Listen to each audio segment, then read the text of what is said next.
یہ تو اس سے پوچھو باپ سے کہ جو عید سے پہلے اپنی بیوی سے مشورہ کر رہا ہے کہ عید آ گئی ہے، اگر بیٹی کے گھر کپڑے نہ بھیجے تو اس کی ساس باتیں کرے گی۔ یہ چھوٹی عید گزری تھی نا، تو ہمارے ہاں کچھ لوگ سمجھتے ہیں کہ سخاوت صرف رمضان میں ہی کرنی ہے، اور رمضان میں ثواب زیادہ ہے، ورنہ راشن ونڈن والے لوگ کو عیدوں بعد بھی بھوک لگ دیجئے، عید کے بعد بھی اسی طرح ہی غریب کے ساتھ پیٹ ہوتا ہے، لیکن توجہ نہیں۔ ایک تو ذوق علم پیدا کریں۔ ہم نے اس عید پہ کوشش کرنی ہے کہ ہماری گلی میں، ہمارے محلے میں، ہمارے دائیں بائیں تھوڑا سفر کریں، بچوں کو دیکھیں، سرکاری سکول سے نکلتے بچوں کو دیکھیں، مساجد مدارس سے نکلتے بچوں کو دیکھیں۔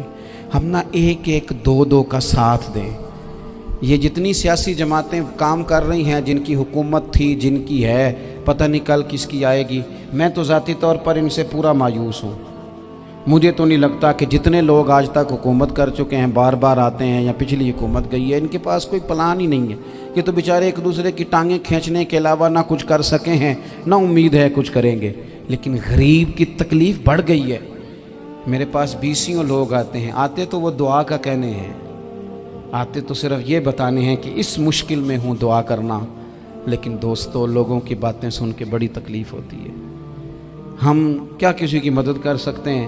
ہمارے لیے تو مدارس چلانے مشکل ہیں، لیکن لوگ اذیت کا شکار ہیں۔ ذہنی کرب کے نیچے لوگ آ گئے، اتنی بڑی اذیتیں کھڑی کر دی گئی ہیں۔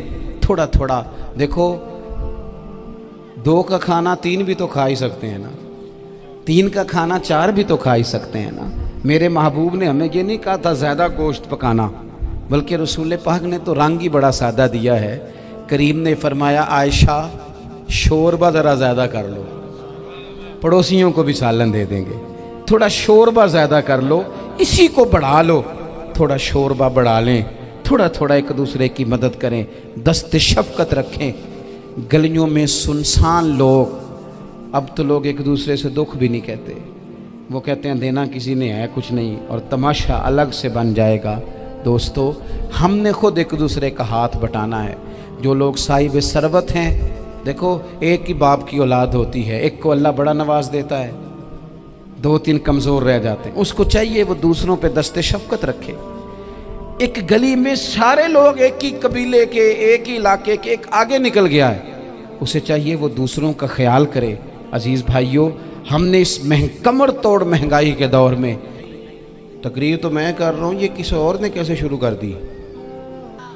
جمعوں میں، محفلوں میں کانوں کے ذائقے کے لیے نہ آئیں، اس لیے آئیں کہ میرے علم میں، میرے عمل میں یہ کوئی اضافے کی بات بنے گی، میں کوئی نصیحت حاصل کروں گا تو میرے دل کا زنگ اترے گا۔ ہمارے ہاں یہاں لوگ مزے کے لیے آتے ہیں، اور آج کل لوگ فوٹو کے لیے آتے ہیں۔ ان 2 کاموں سے نکل کر خالص اصلاح کی نیت سے، علم کا شوق، ہمارے ہاں تیزی سے ایک حرکت کی گئی، علماء کا وقار خراب کیا گیا اور لوگوں کو دینی علوم سے دور کیا گیا، اور اس میں بعض بیچارے واعظین اور خطباء نے بھی کردار ادا کیا، جب جعلی پیر کی تعریفیں کھول کے کیں، اور اسے پتہ نہیں کہاں تک۔ یہ اسٹیج جو ہوتے ہیں نا، ان میں کوئی بندہ اچھا لگے بھی تو اس کے لیے دعا کرنی چاہیے، تعریفیں نہیں کرنی چاہیے۔ تعریفیں اس کا کوئی فائدہ نہیں ہے، اس بندے کو تو دعا کا فائدہ ہے۔ اگر آپ کو اچھا لگ رہا ہے تو اسے دعا دیں، اس سے زیادہ کچھ نہیں کریں۔ اور ہمارے ہاں جناب وہ نقیب محفل بیچارے کی شامت آ جاتی ہے اگر تعریفیں تھوڑی کرے تو، کہتے ہیں انہوں تو نام ہی نہیں لینا ہوں۔ اور بھائی اس کے نام لینے سے آپ کا قد اونچا ہوتا ہے۔ تو علم اور عالم، ان دونوں چیزوں سے قوم کو دور کیا گیا۔ دینی تعلیمات کا فقدان ہے۔ جو میٹرک تک لوگ 60-70 کتابیں پڑھ جاتے ہیں، انہیں بھی قرآن پاک ٹھیک سے نہیں پڑھنا آتا، دور کیا گیا۔ آپ مجھے بتائیے، چلیں ایک مسجد ہی آپ دیکھ لیں، اس مسجد کے اندر اگر ایک طرف ایک عالم دین مشکات شریف کھول کے بیٹھے ہوں، حدیث پاک کا درس ہو رہا ہے، یا بہار شریعت کھول کے بیٹھے ہیں، فقہی مسائل بیان کیے، اور اسی مسجد میں ایک بابا جی جبہ پہن کے تگڑا سا بڑی سی پگڑی باندھ کے اور 500 دانے والی تسبیح لے کے بیٹھے ہیں، اب ایک بندہ اندر آتا ہے تو وہ کدھر جائے گا؟ عالم کی طرف کہ بابا جی کی طرف؟ وہ کیوں جا رہا ہے بھلا بابا جی کی طرف؟